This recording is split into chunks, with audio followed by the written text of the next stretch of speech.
Hey, everybody. Uh, wrong button. Right button. Presenting Benny There we Goodman and go. his orchestra. There we go. Oh, it has been a day.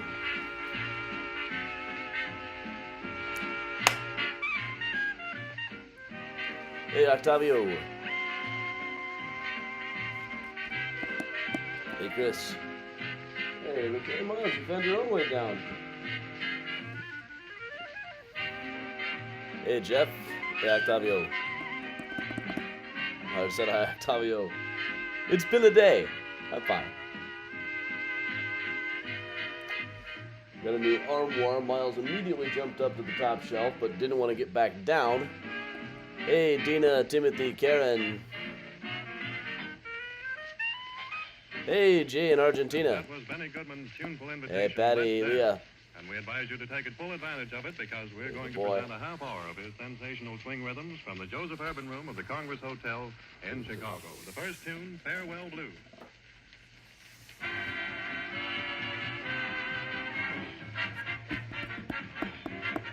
Thanks, Octavio. Hey, Larry. Hey, Mona. Hey, look who's here. Miles just jumped up. Doing a lot of jumping tonight. Hey, Steve. Thanks, Jay. You know, most people don't watch this on YouTube. They watch it on Facebook Live. That's where most of the views are.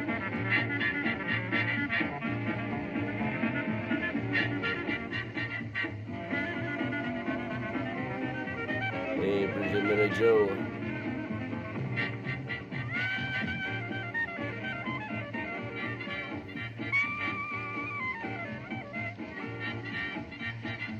Hey, Dad.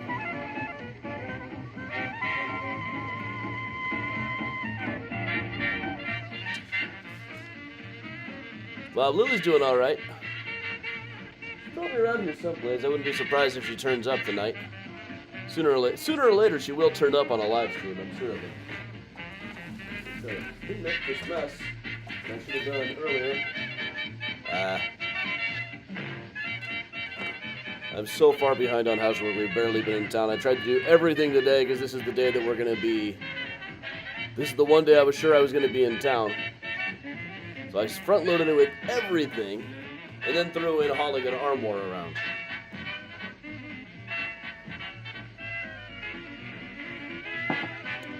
Kathy, me too. We had a bit of a COVID scare in the house. We just had it a couple of months ago. Hey, Gene.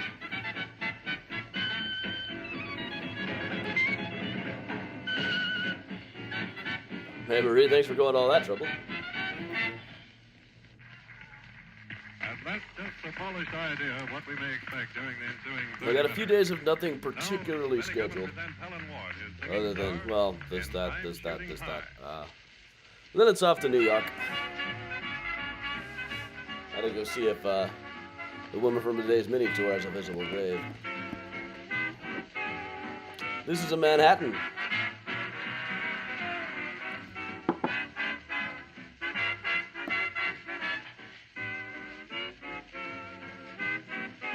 Miles, what did you find to play with there?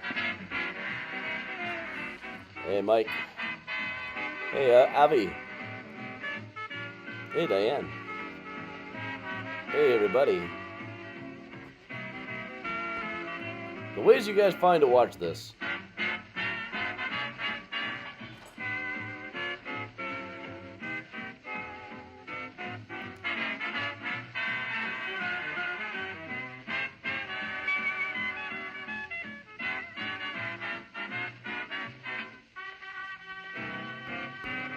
Hey, Kathleen. Hi, tubas. I was a tuba player. For a while, I was the one and only bass.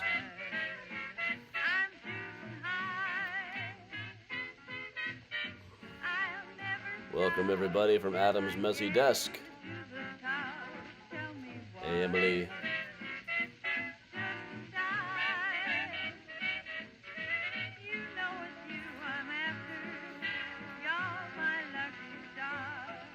I never tried to type with the tuba. We didn't really have anything we could...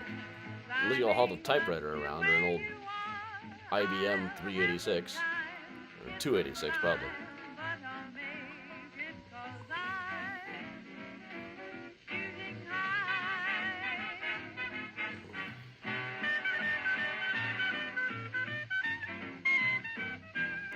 Hey, Lindsay.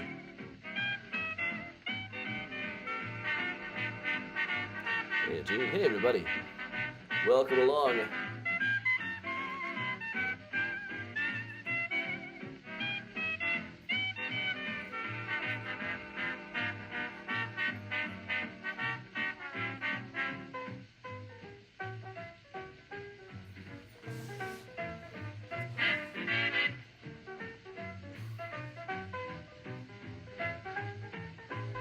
Gene, you're only in 3rd grade?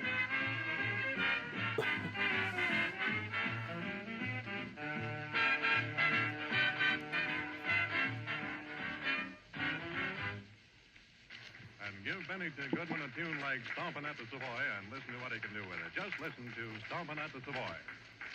Well, Gene, better late than never.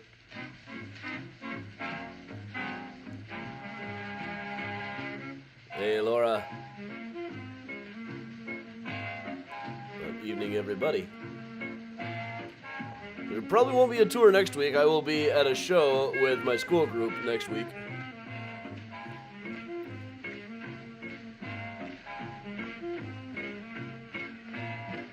Next in-person tour will be June 11th, I think, Sunday. We're going to do Rose Hill Cemetery. Friday and Saturday, the Dead are playing at Wrigley Field. Might as well make it another Dead day. Here's the other Dead and Company.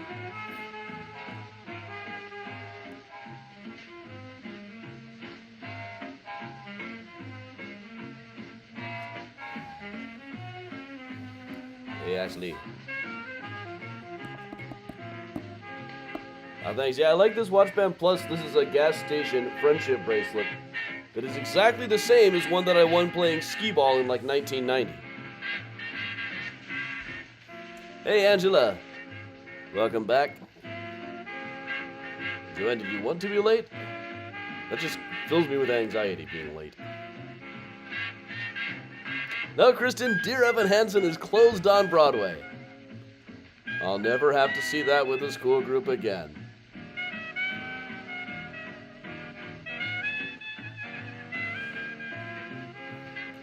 I'm not seeing anything with this group that I don't.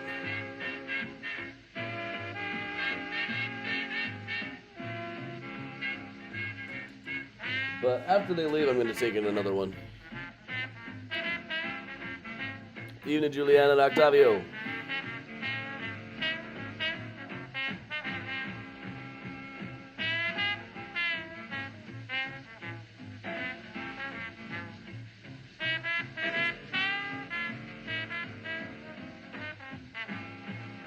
Miranda, if I missed one, sometimes I do miss them. Especially in a week like this when I'm on the road constantly.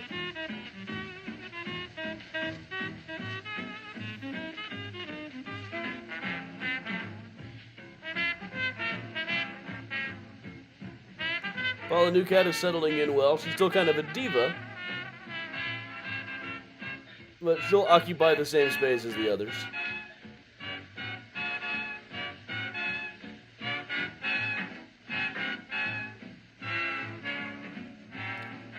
Yeah, I think in about 2 weeks we'll do Rose Hill. I'll be back in town long enough. Yeah, June 11th we will do Rose Hill. After that, my schedule opens up a great deal.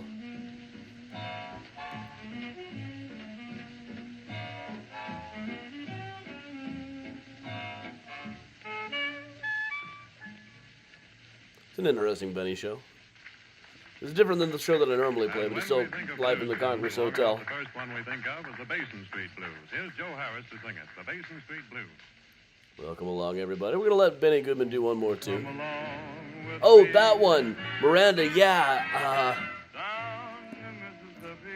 I got you think about it. It's but now it's going to be not till next week. I got to be in New York for about a week. Sherlock, yes, sometimes we end up in the cemeteries in or near Beverly. Every now and then. It can be a tough commute these days, the traffic being what it is. Yeah, Bob, I will assume you're in. Gene, that was yesterday. Keep up, rest of the class is on page 64. Yeah, respond to Tina Turner, the queen of rock and roll.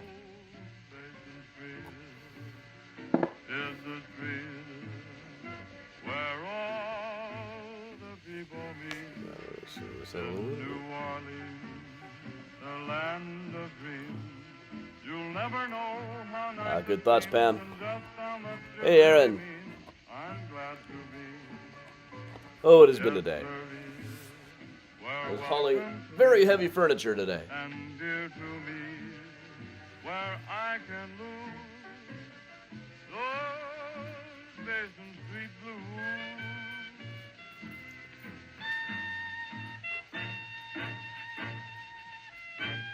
Yeah, we do mount all of it as the in-person Find a Grave at Mystericon.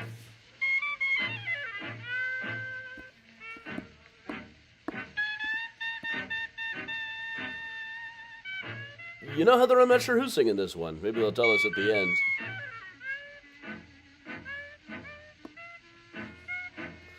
Yeah, that's probably... Normally I would have somebody move it, but it was a time crunch situation. And yeah, Aiden made it back all right.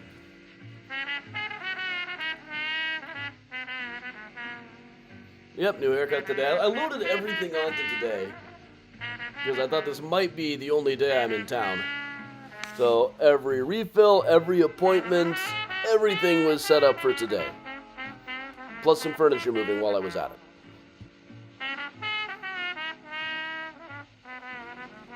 Well, Miles has been up and around a lot already. Susan. Ain't you glad you came with me down to Mississippi?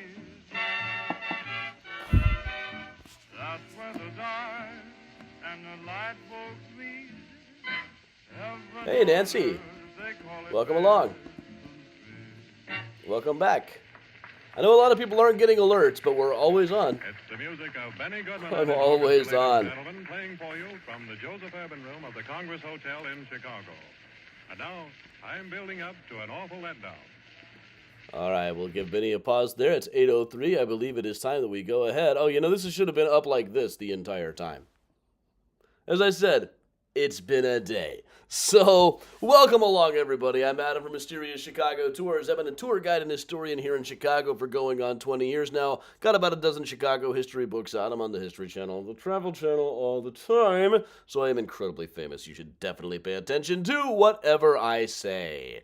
I'm trying to vary my cadence up a little bit here, you know. Got to keep it fresh. Among my books, Mysterious Chicago, the book, the basis for tonight's tour. 2013's The Ghosts of Chicago, soon to be a 10th anniversary edition.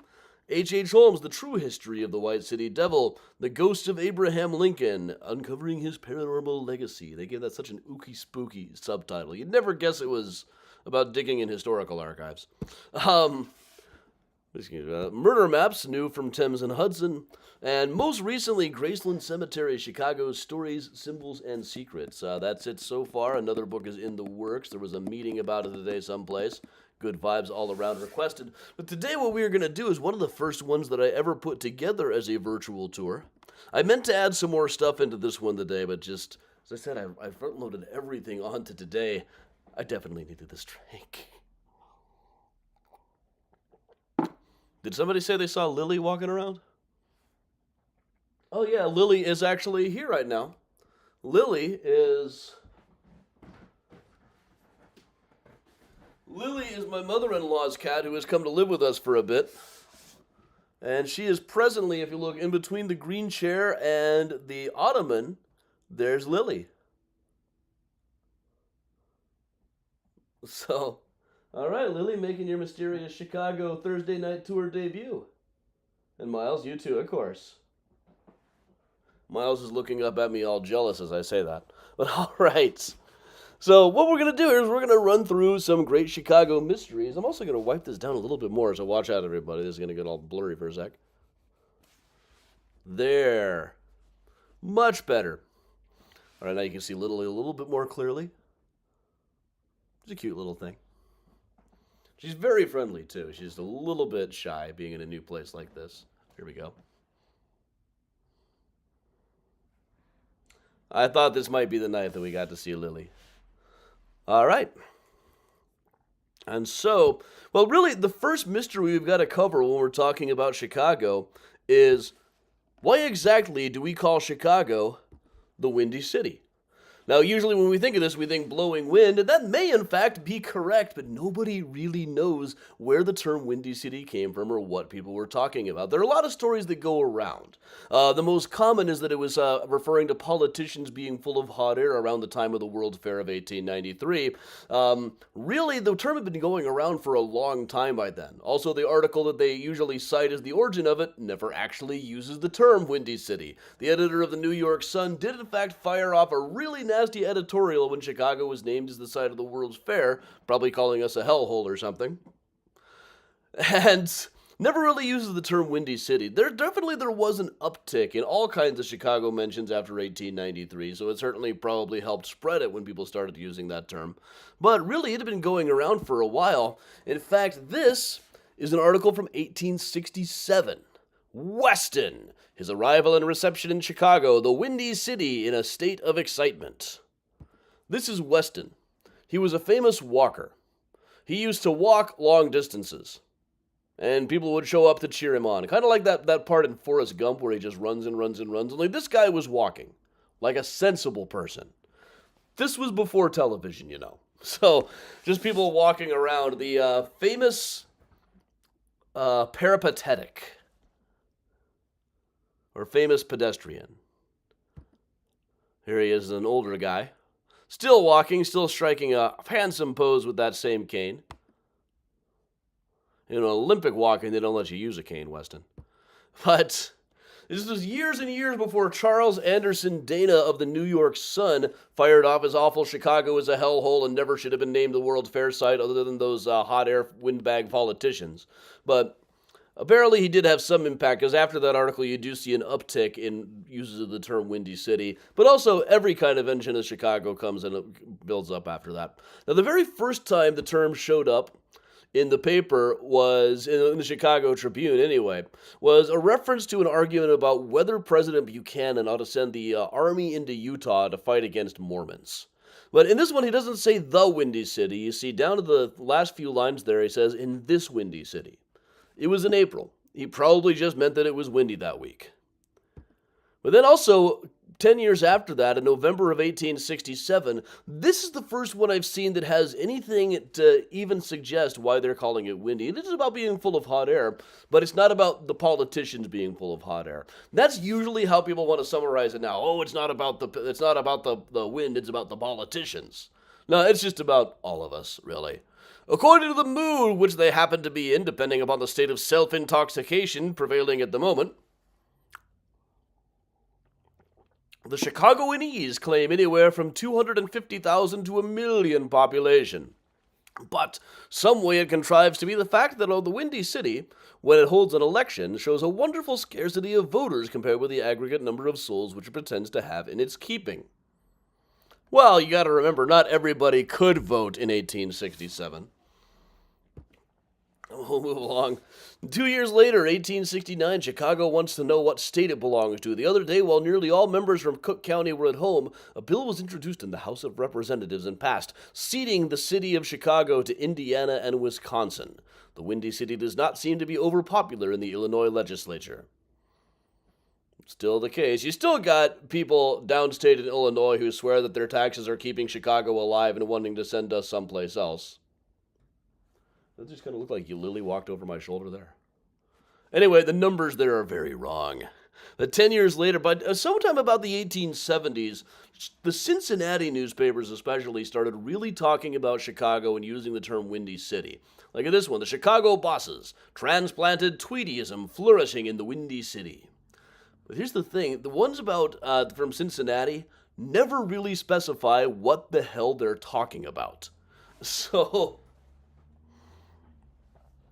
It was a popular nickname for the city by the 1890s, but what exactly they were talking about is not really clear. It does seem to have been something about being full of hot air, but sometimes they're also just referring to the weather. It was just a nickname that caught on without anybody stopping to think why. Let's go ahead and move right into some true crime. The video for this one disappeared, but there is no picture of Barton Edsall's house. There is no picture of Barton Edsall himself that I know of. His house didn't survive too long after the story. October 6, 1871, a wealthy Chicago merchant is found dead, but lying in the entryway of his Northside mansion. Barton Edsall, half of the Edsall and Hurlbutt wholesale drug emporium. Lying nearly dead of a gunshot wound, never conscious enough again to explain exactly how it happened. So this was for all that people talked about for a while. How did Barton Edsall really die? Could it have been a murder? There were reports of burglars wandering around in the vicinity around the Gold Coast at the time. Perhaps he saw one, took a shot, the other guy shot back. Also, it could have been an accident. A couple of reports say that Barton Edsall had been walking around shooting at rats every now and then, because they didn't have television yet. And third, it could have been an accident. There was a lot of tests about the kind of medicine that he was taking. Could it have caused some sort of temporary insanity? Were the toothaches he was complaining of so bad that he might have in fact have tried to shoot his tooth out?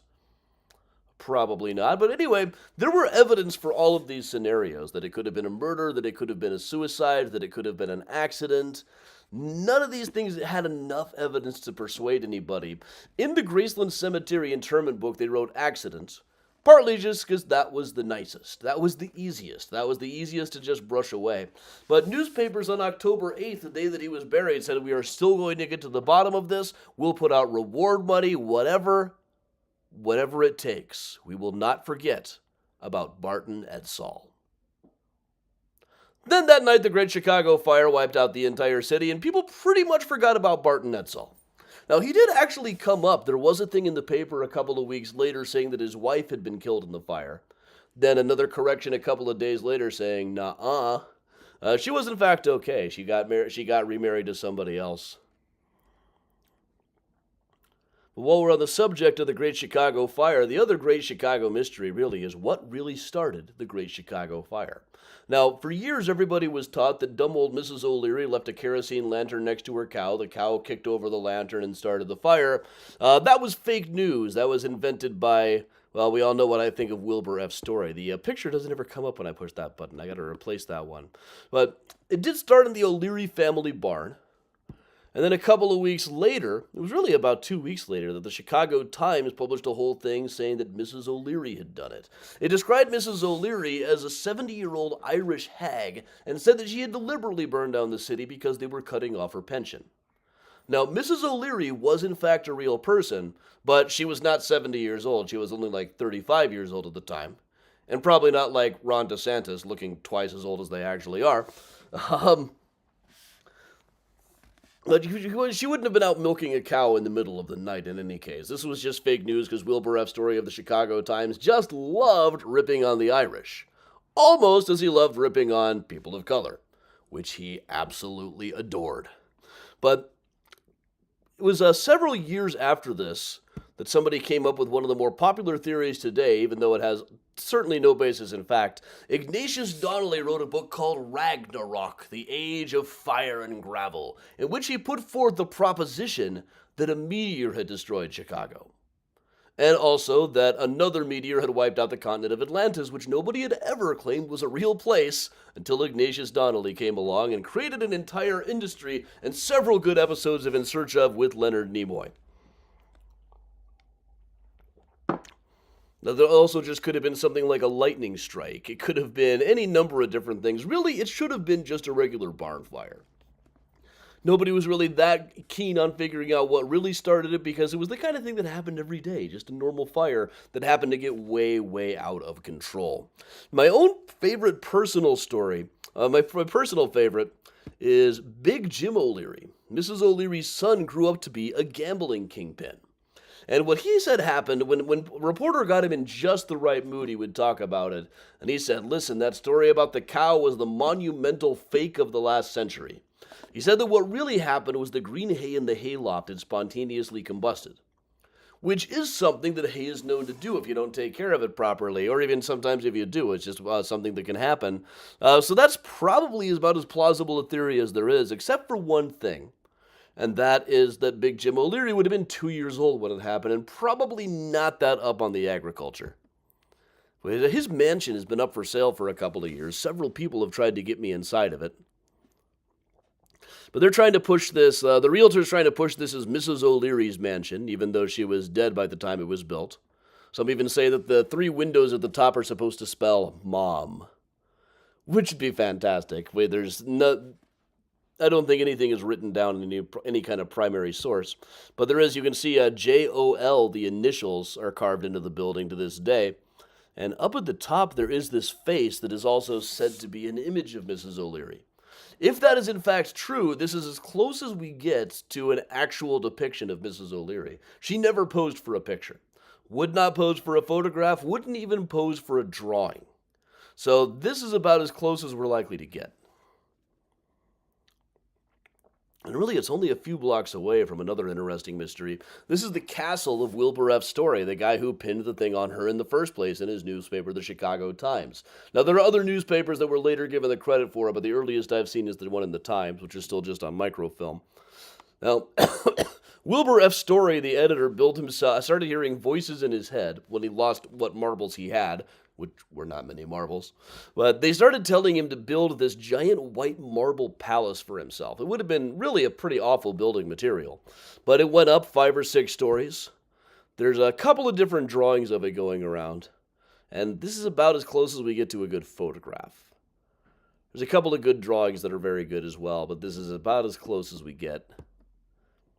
But it looked about like this. In one of his lucid moments, he looked up and said, "What damn fool is building that thing?" He thought that the pipes inside of it were snakes or something. It's really kind of sad. But after his death, the whole thing was torn down and broken up and used for other buildings. That's another kind of a mystery, is what happened to the remains of it. We know from several contemporary accounts that it was used to build several other houses. So it could be, if you drive around in Bronzeville, you do see houses with like marble ornamentation or a marble stoop out front. It's just possible that these are the remains of the old Wilbur F. Story Castle. And one thing I will say for the guy is he did run my favorite advertisement of all time. Right after we took Richmond back from the Confederates, there was an ad for Western Hall. "Richmond has fallen, and so have our prices." Western Hall Clothing House, Randolph Street. But the Chicago Times, in addition to saying Mrs. O'Leary did it, also said that it was the Société Internationale. This was the 1870s version of Antifa. It was something that conservatives like to blame all of their problems on. There's a Far Side comic. It seems Agent 6373 has accomplished her mission.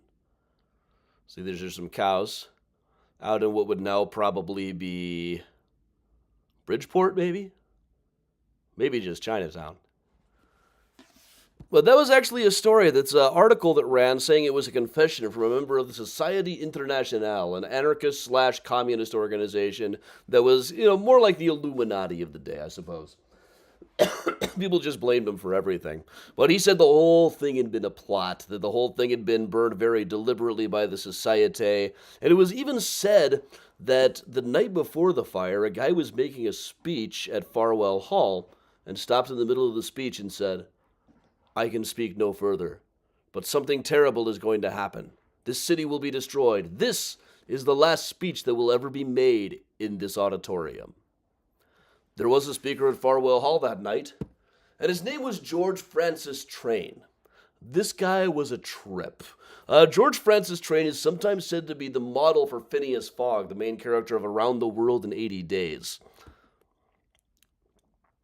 And here's a rather fun one one of his speeches in 1861, talking about all the terrors we should rain down on Confederates. "Ere the reign of terror is over, they will make the fearful plunge and pass over the falls where all the devils are holding a jubilee in hell, in that dark sepulchral dungeon of the infernal regions especially reserved for traitors." Of course, 4 years later, he was making speeches against Abraham Lincoln and talking about burying Lincoln in his grave and saying things like, "I don't think slavery should end, and neither do any of my black friends." Sure, George, sure. But he was, in fact, at Farwell Hall. There's a fantastic ad for his appearance. So at the top, George Francis Train will deliver his new lecture in Farwell Hall tonight. Then right below that, treason. It has been ascertained that George Francis Train will seek to influence the mind of the public tonight. Loyal citizens are noticed to be vigilant. He probably placed both of those ads himself. So the reason he was speaking at Farwell Hall that particular night in 1871, the night before the Great Chicago Fire, is building up his independent run for president in 1872. There was a book of his speeches published that I think the title alone tells you everything you need to know. The Man of Destiny, Presidential Campaign 1872, the most remarkable book of speeches in the world. He picked those titles without a trace of irony. So this collected a lot of the speeches that he'd been making, but unfortunately it does not include the Chicago speech, and the newspapers the next day did not include reviews of the Chicago speech, which is unusual because usually whenever Train spoke, they would get snarky about it the next day. Something kind of cool here. Victoria Woodhull was going to be there too at Farwell Hall, about 10 days later. Imagine that one was canceled. She famously ran for president on a free love ticket with Frederick Douglass as her running mate. Though nobody informed Douglas of this, and she was not actually 35 yet. We've made a lot of that about this story as historians just because it's cool, but it wasn't as serious as we'd like it to be. Right after the fire, they still weren't really talking too much about what exactly Train had said that night, but they were trying to sell some pianos. Now, Train was eventually asked about this. Like, is it true that you predicted the Great Chicago Fire? And he kind of looked off into the crowd and said, who can explain this strange talent I have for predicting the future? And really, he had been predicting the destruction of Chicago as part of his act. He said Chicago was going to get wrecked by the rising waters from Lake Michigan. So the Tribune actually, in response to the story, said if he would really predicted it, where was he with all of that water? We really could have used that water the night that the city burns down. But let's bump ahead here. Let's go into the river. Right here in front of the Reed Murdoch building, the Eastland capsized back in 1915. And a couple of months later, Frenchy Deneau, a diver who claimed that he had dragged up about 200 of the bodies himself at the Eastland, was back in the water digging a trench in the riverbed to lay some cables down. And while he was digging, his shovel brushed up against some kind of big metal thing. Turned out that he had found the wreck of what was apparently a 40-foot-long homemade submarine. Now, there's some interesting theories going around now. Some people have found a picture of a vessel of some sort docked in the river about 10 years before this that looked about like the same thing.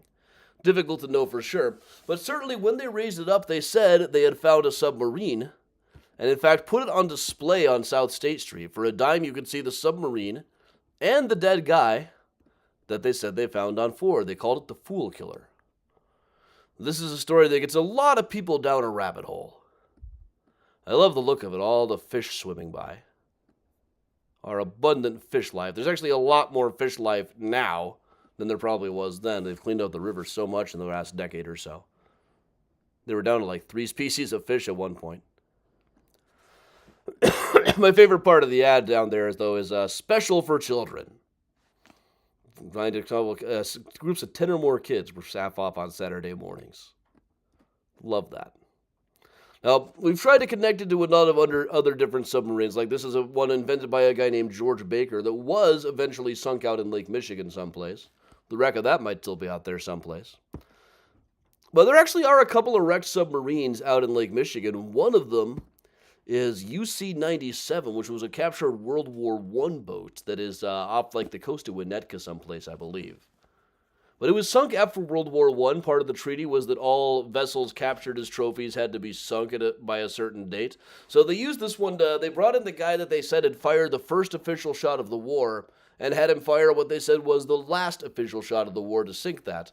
And the vessel from which he sank it was the USS Wilmette, a Navy training vessel that had previously been the Eastland, the same ship that had capsized in the Chicago River in 1915.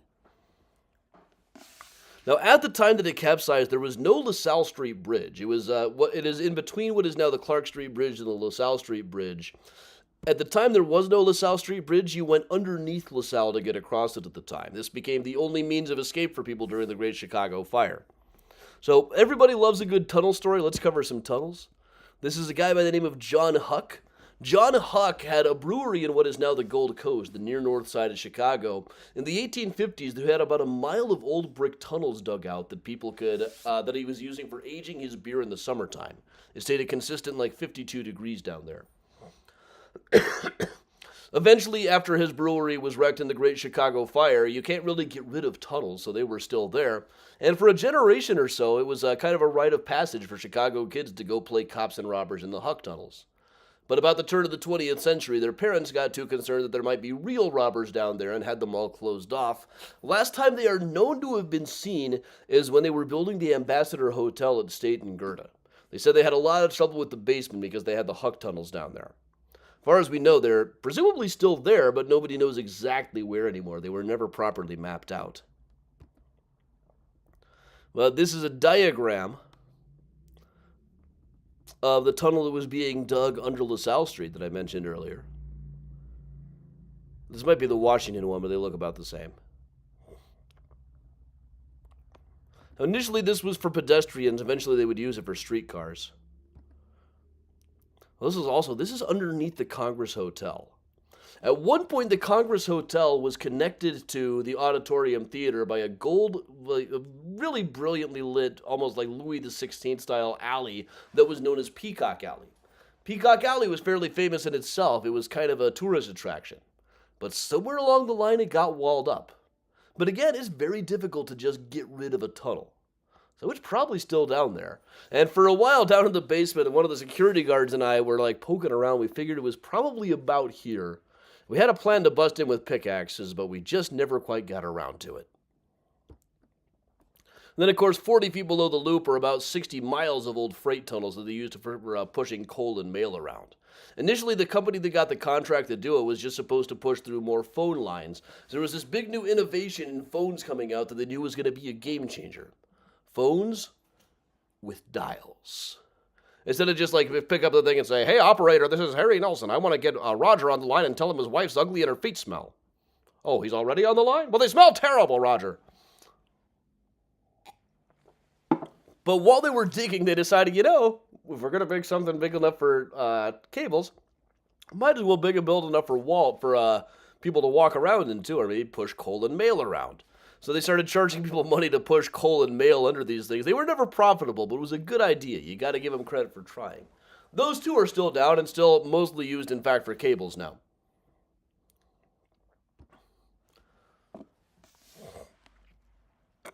I occasionally have dreams about the Chicago tunnels, and they usually lead to here. The Couch Tomb.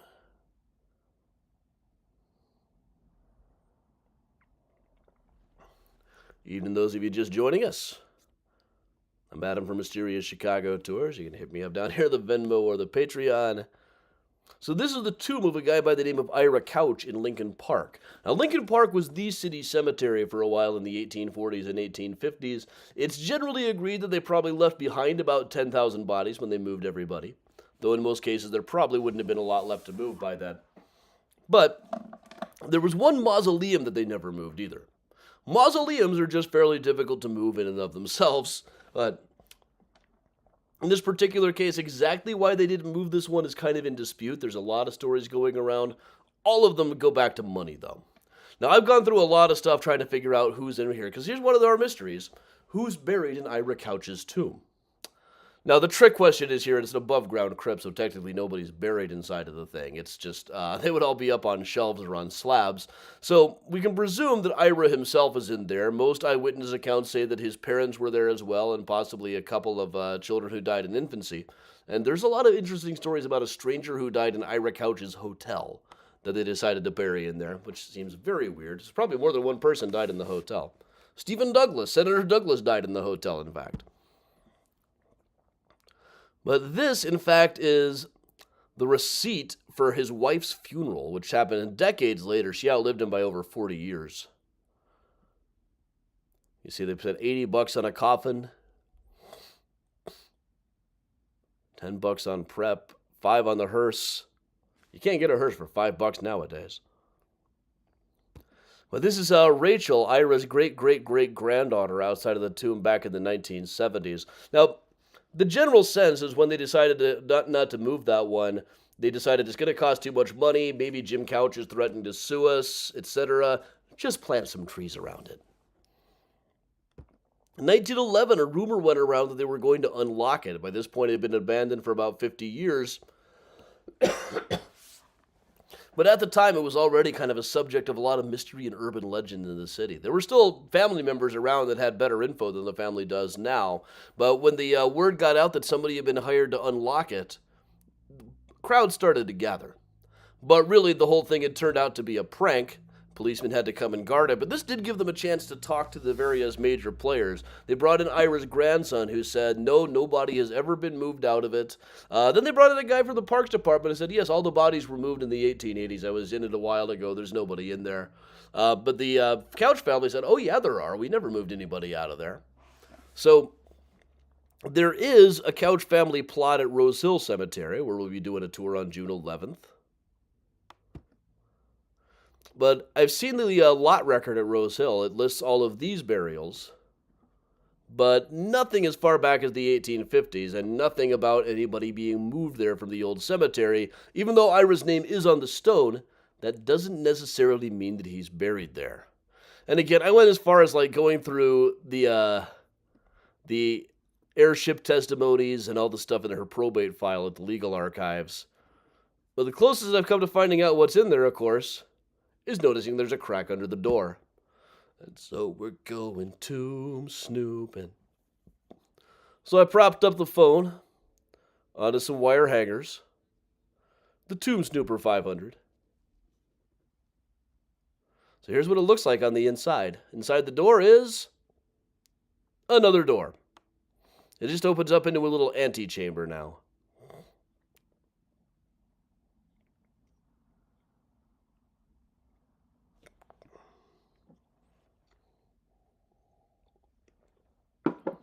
It's kind of hard to keep the thing level. But here's kind of what it looks like, a cleaned up version of it. It does look like there's a fairly cool doorknob on there. I could never quite get a good shot of that one. Well, let's head down to the South Loop area for another one of the great mysteries of the day. This actually ties into some research I've been doing for a book on St. Paul's and Trinity Churchyard in New York, in a very odd way. This is the mansion of Marshall Field Jr., designed by Solon Beeman, the same guy who did most of the Pullman neighborhood and the Pullman Monument at Graceland. So it's now 6 townhouses, but originally it was the home of Marshall Field Jr., Marshall Field's son. Now, one day, Marshall Field was found by a butler inside of this place, bleeding to death from a gunshot wound. The official story, it took a while for him to get to the hospital. For some reason, the police didn't release any information about it until quite a while later. But word got around that of what had happened. The rumor that was going around was that he had been shot over at the Everleigh Club, the fanciest brothel in town, which was just a pleasant stroll away. But other people said that it might have been a suicide. The official story was that it was an accident. So Marshall Field himself was out of town, but he tried to rush home. Marshall Field made it known that anybody who said that his son had been shot by any other reason besides accident will lose all of his advertising. But the good old Chicago Evening American already didn't get his advertising and figured they could just say whatever the hell they wanted, which they generally did just in general. But word got around that he had been at the Everleigh Club. And this is something years later people would say, oh yes, I saw him being driven home from the Everleigh Club. Or I was the last person he spoke to before he went to the Everleigh Club. Also, I was 3 years old at the time, but he told me he was going to the Everleigh Club. Tracks. The Everleigh Club was the fanciest brothel in town. This was the Rose Room inside of the place. But the story of that place gets wilder and wilder, including its connection. Years and years later, here's the Ansonia Hotel in New York. William Earl Dodge Stokes, the guy who built that place, was trying to get out of a marriage to his wife, claimed that she had formerly been an inmate at the Everleigh Club. Inmate, as they called it. So he said that while he was driving around trying to get information, he went back to the old place, And the woman who lived there now pointed to a lamp and said, if that lamp could talk, it would tell you who killed Marshall Field Jr. That was his story anyway. But the death of Marshall Field Jr. left his wife a widow and his sons to be raised elsewhere. They were sent off to England, where eventually his wife Albertine, who was granddaughter of Lewis Huck, the guy who dug all of those tunnels, went to England and married a guy named Maldwin Drummond, whose uncle had been sat down by his dad when he became a teenager and said, you will soon become Lord Drummond. Let me talk you through all of your responsibilities and explain how you're going into the Navy tomorrow to get some experience. He ran off with one of the household servants and got married and moved to the United States. Now and then his family would send people over saying, if you just leave her and come back, we'll still give you all the money. But he was happier just working as a ticket taker on the elevated rail lines in New York, or working in the press room or something at the New York World. So finally, when he died in 1887, this forgotten Lord Drummond, whose nephew was eventually raised Marshall Field Jr.'s sons, ended up buried in his lawyer's family vault at Trinity Churchyard. It's one of those stories that gets wilder and wilder. His daughter ended up working at an ice cream parlor in Brooklyn. Nobody ever thought to talk to them about this one. Let's see, we just talked about Pullman's grave. Let's bring him in.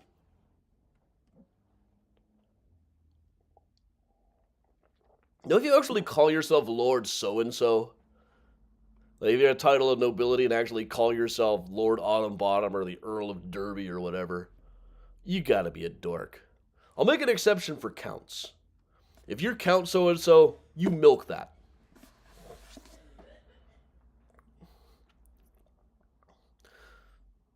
Now, Pullman had lived down the road from Marshall Field Jr., but he was dead by then, 5 or 6 years dead.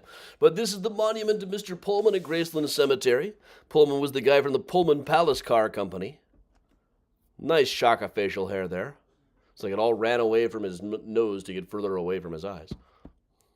But after his death, he had ran the Pullman Palace Car Company. There were some massive and high-profile strikes. So word went around after he died that they had buried him in a giant chunk of cement so that nobody could dig up the body.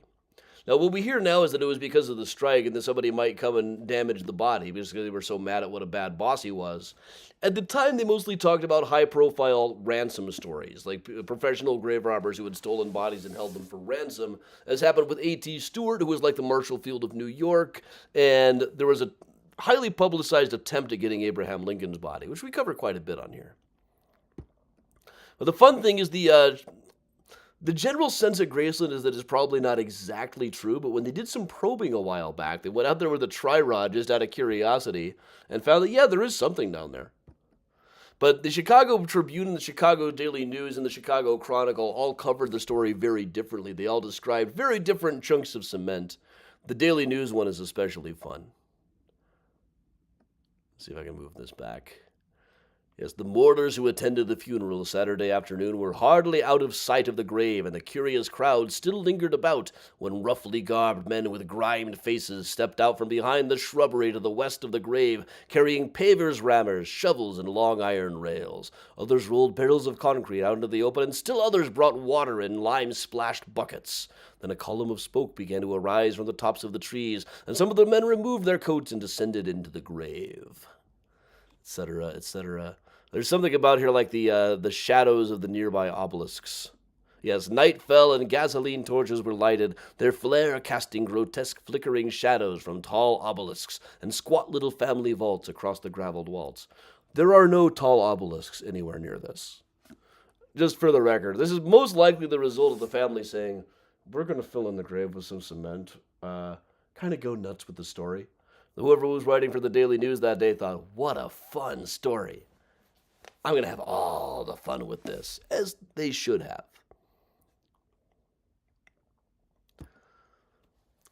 It's also, we'll move a little bit, about 10 blocks further south from Marshall Field Jr. Not even that much. This is just a little bit west, really. About 3 blocks south and 4 blocks over. Just beyond where the White Castle is now would have been Colosimo's restaurant. I feel like we just covered Big Jim, so I won't go too much on it. But Jim Colosimo was the vice lord of Chicago in the 1910s, but apparently said that he didn't want to get involved in bootleg liquor when Prohibition started. So he was shot to death by an assailant unknown. The official agreed upon theory these days that it was Frankie Yale, Capone's old mentor from New York. It seems to me like he would have been above doing things like that by then. But Frankie Yale, by all accounts, also enjoyed doing stuff like that. It does kind of make sense that they would bring in somebody from out of town who would be less likely to be recognized. Though there were certainly people who would be less likely to be recognized than Frankie Yale, too. But the additional mystery, besides just who shot the guy, is how come they got the date wrong on his grave. This is his mausoleum at Oak Woods, which currently there's a couple of rounds of ammunition on the inside of this thing. But they got the date of 1919 on the slab. Dude died in 1920. There's no mystery about that. Alright, I am starting to run low on time here. I promised myself I'd take it kind of easy tonight. Well, yeah, let's skip up. We'll do one more. We're going to go all the way west.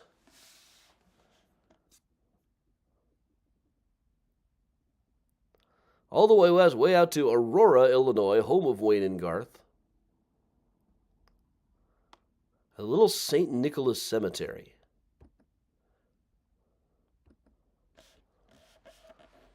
Side of this is a very interesting grave. We'll just go right up to it.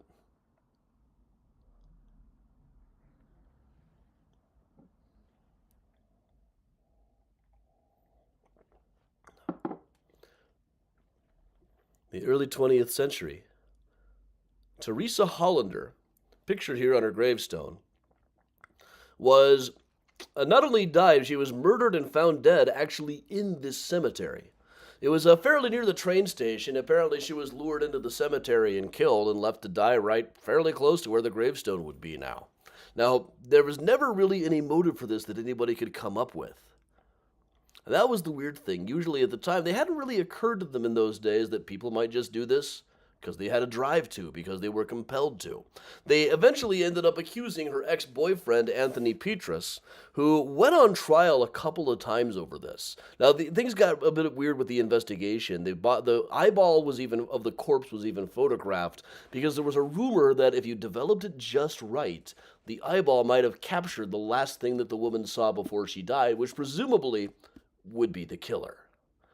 And they asked a couple of optometrists about this, and they said, well, that is theoretically something that could happen, but you wouldn't be able to see it with any kind of camera you could get in Aurora. Probably still couldn't. But into the case, they brought a woman by the name of Mary E. Hollander, Chicago's woman Sherlock Holmes. And basically every woman who worked as a detective in those days was referred to as Chicago's woman Sherlock Holmes, or America's woman Sherlock Holmes. But Mary E. Hollander was an expert on criminology and especially in fingerprints at a time when that was a very new idea. Now, she looked at the evidence against Anthony Petrus, the ex-boyfriend, and found that they had really picked him just because you had to pin it on somebody. He was appropriately foreign and therefore suspicious to a lot of people, the kind of person who might actually get convicted, whether there was any evidence to this or not. Now, the official story was that he had killed her because she had declined to marry him. Really, all available evidence is that he did not want to marry her. In fact, the family, Teresa's father had offered him a house if he would just marry the daughter, and he turned her down. He really did not want to marry this girl. So, Mary E. Holland, the detective, ended up writing a list of 20 reasons that indicated he was not guilty. Some were better than others, but it was fairly persuasive. It took a couple of trials, but he was eventually acquitted, to many people's surprise. But really, the evidence against him was just kind of nothing. Not to mention the fact that while he was in jail, other people, like Jenny Miller and Emma Peterson, Suki Tawdry, Lucy Brown, were killed in similar manners in similar areas around Aurora. Apparently, there was an Aurora Ripper at work. And this story is one that has never really been covered in enough depth. I know I got people in Aurora who've been checking the microfilm room. I really need to get out to the microfilm room there myself one of these days. Maybe this summer I'll finally have a chance to go do it. But while we're here, just to close things out on a more amusing note, couple of other gravestones over at St. Nicholas. There's Joe Assman. Go ahead and snicker. Come on, our hearts are not dead. Also, there's other guy whose name was just hilarious. Hilarious Han. Apparently there was a Pope Hilarious, and he was not very funny at all.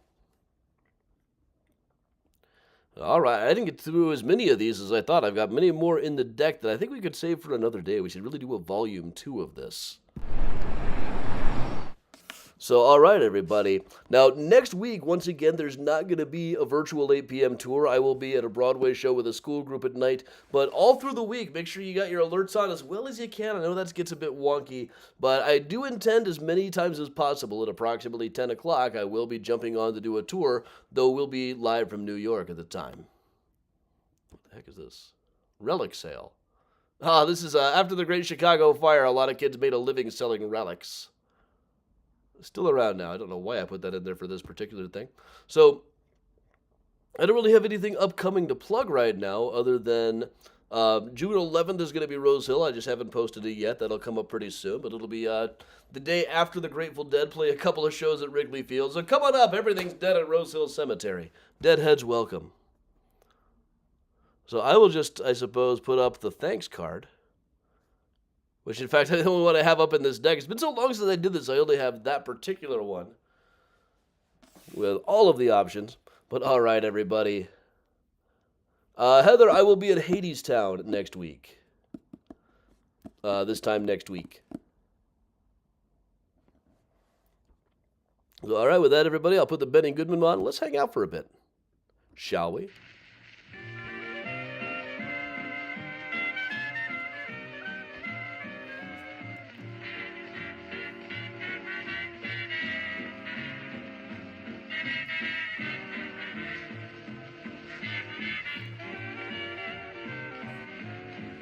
You know, I hear good things about Shucked. Heather, let me know how that is. Hey, Don. Hey, Jeff. Dana, I haven't forgot what day it is, too. It's been a day. Looking forward to finishing my Manhattan tonight. Yeah, I saw Hadestown a few weeks ago with another group. It's fantastic. They're seeing that and Wicked, then I'm going to see New York, New York myself. Last month I saw 6, 7, or 8 different plays. Plays and musicals.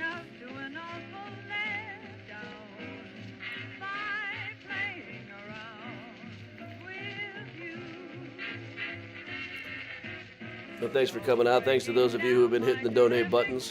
Really does help. It's the kind of week I need to be treating myself, you know.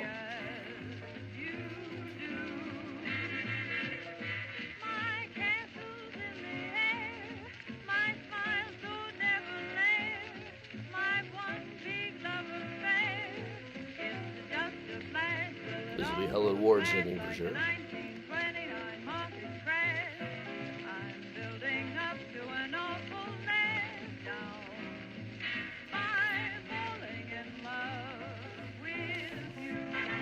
I was a little bit late on today's Patreon post, but it did come out. And tomorrow's, in fact, is going to be something really cool on the H.H. Holmes tier. Some really cool new data. And I got an idea for a new Holmes tour called The Worst People in the H.H. Holmes Story. There's so many people besides just Holmes himself who just suck in that story.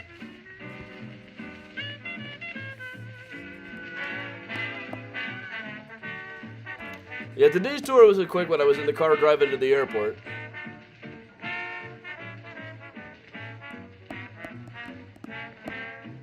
Thanks to those of you hitting the donate buttons. Especially this month when I don't get to, haven't been able to do as many walking tours as usual so far this year. Lydia New Kitty is doing great. You actually had a couple of sightings today. At one point, when I was up in the window, she walked across like it looked like she was going across my shoulder. Benny Goodman presents Transcontinental. Carol, it was St. John's that became a park in New York. Well, a lot of them became a park.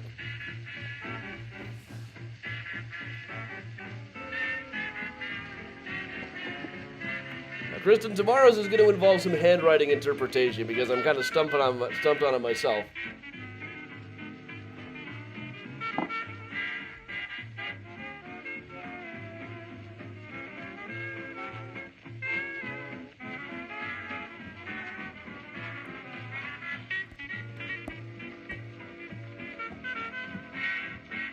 Well, Jay, keeping in mind most of the details of the case that go around are not remotely true.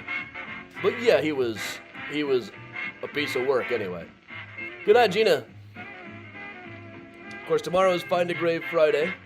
Who should I find? I'll find somebody. I always do. I gotta find a bunch of them on Monday, in fact. There's a lot of them. The pictures of St. Paul's and Trinity are not totally complete.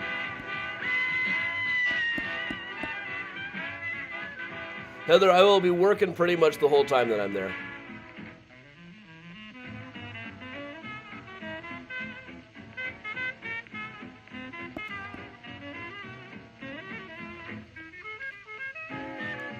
But throw me a line, I will be able to give you a tip. There's one thing I can tell you.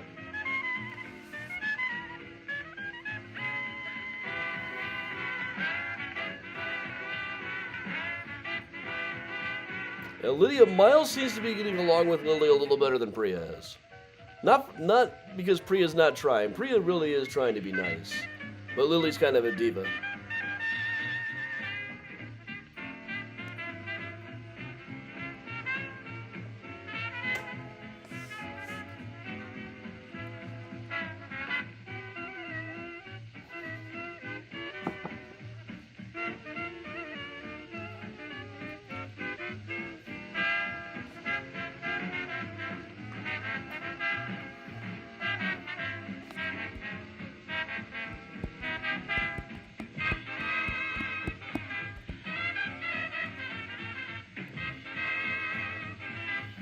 Kristen, yeah, well, that's known to happen.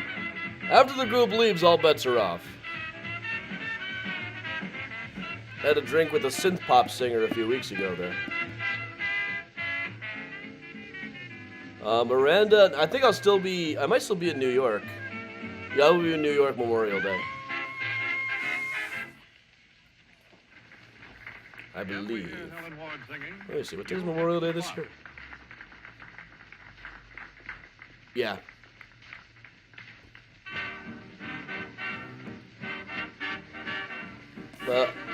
If my timing is correct, I could be right about at Trinity. We could see the grave of Captain Lawrence, the guy who famously said, "Don't give up the ship" in the War of 1812. They did give up the ship. He never should have gotten into that fight, which he got into absolutely deliberately, costing him not only his own life, but dozens of crew members. That guy was a piece. Oh yeah, I'll bring Miles out in a second. We got a new armoire today that a friend needed to unload. My back still kind of hurts from hauling it upstairs.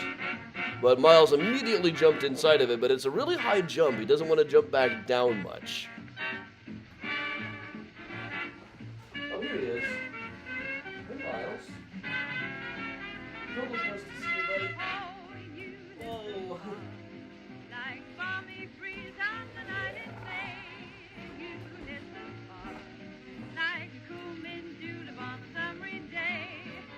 Mm-hmm.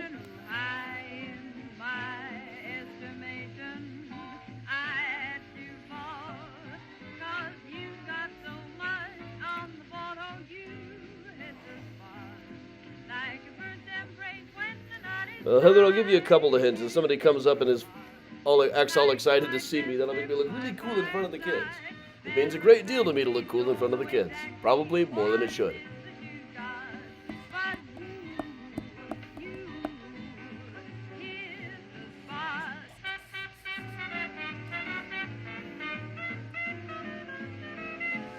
Oh, Kristen, I can beat that. Last time I was at Trinity, that time I actually went in, they made me take my belt off at the metal detector.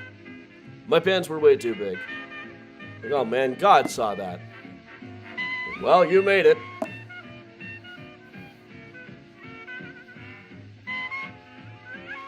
Does Miles even know he's a cat? dunno.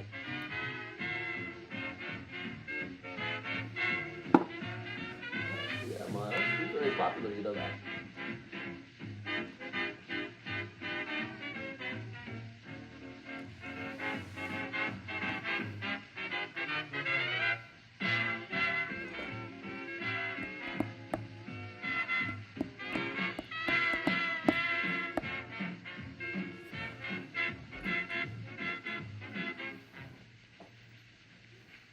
And now Benny Goodman transforms sweet resignation into sweet dance music. I Surrender, Dear.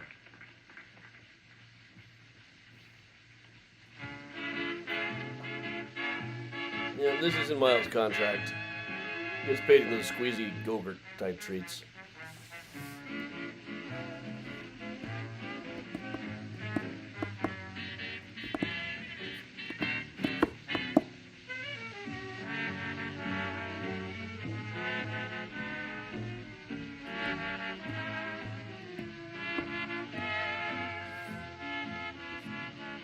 Okay, Katie.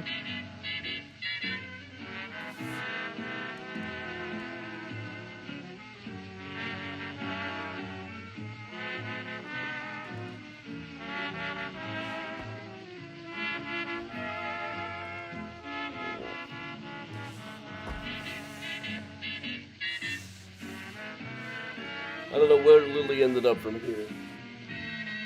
And how my pair of socks got over there.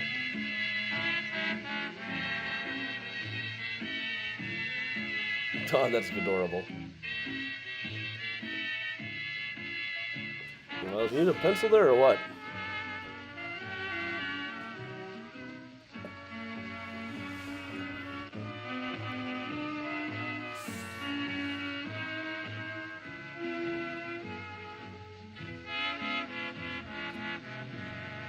Oh, here comes Priya.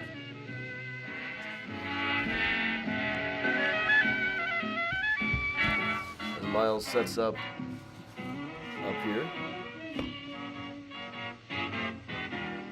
Now, Priya doesn't like being picked up as much as Miles does. Let's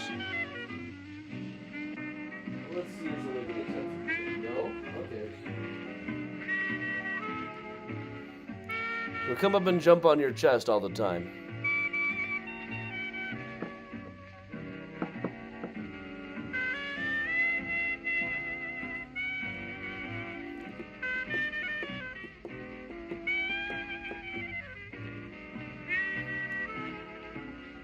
Okay, we'll try to make it up this year. Yeah, all three cats appear today. The trifecta. We'll see how often that happens in the future. Yes, Miles, all three of you were on tonight. But of course, you're the most important. You just gave me this look like, you care about the others?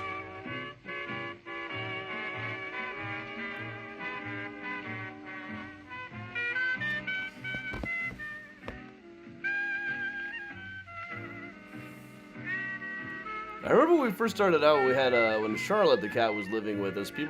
Somebody sent me a nasty letter that I didn't show Charlotte as much. Like I wasn't being fair to her. Like I can intuit whether cats seem to like this or not. Charlotte would tolerate it but didn't love it. Miles is quite the ham.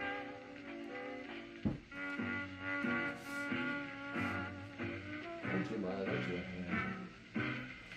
Now the real trifecta is to get to see all three of them together. I've had trouble getting a picture of all three of them together. I got a couple, but they're not good.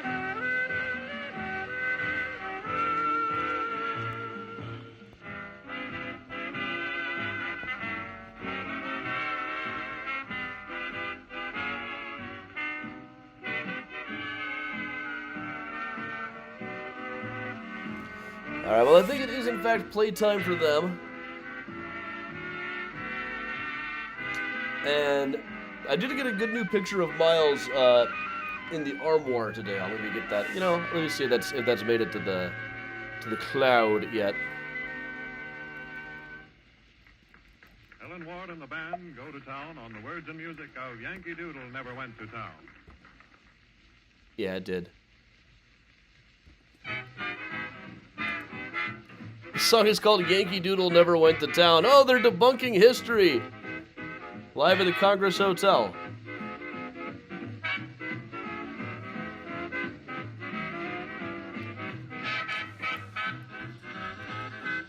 There we go.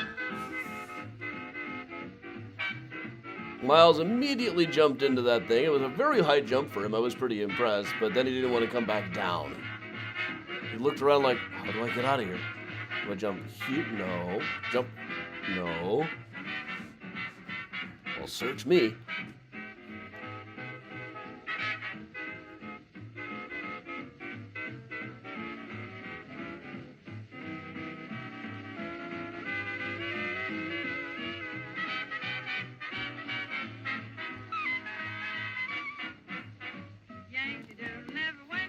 Miles loves like cabinets, linen closets.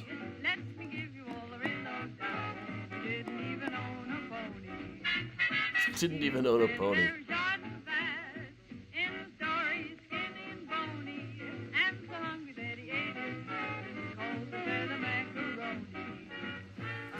You know, Kristen, I gotta check how much that James Garfield brand tea. I've never actually bought a box of the Garfield tea. I've got one of the spoons someplace.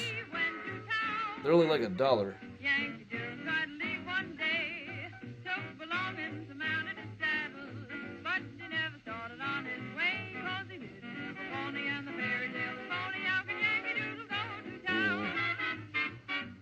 Presently, the best deal for a box of James Garfield laxative tea on eBay is $65.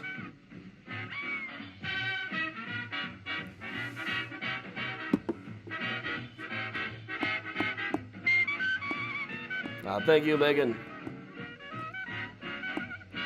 You must have heard this song. I feel like I've played all of the Benny Goodman shows at one point or another. But I also feel like I would have commented more on this. Yankee Doodle never went to town, never even really had a pony.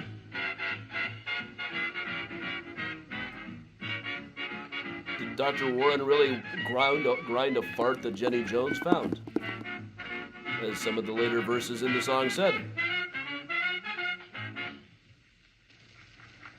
And for a parting shot, Honeysuckle Rose.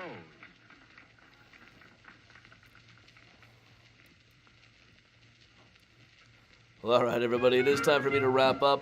So I will see you all in the morning for Find a Grave Friday.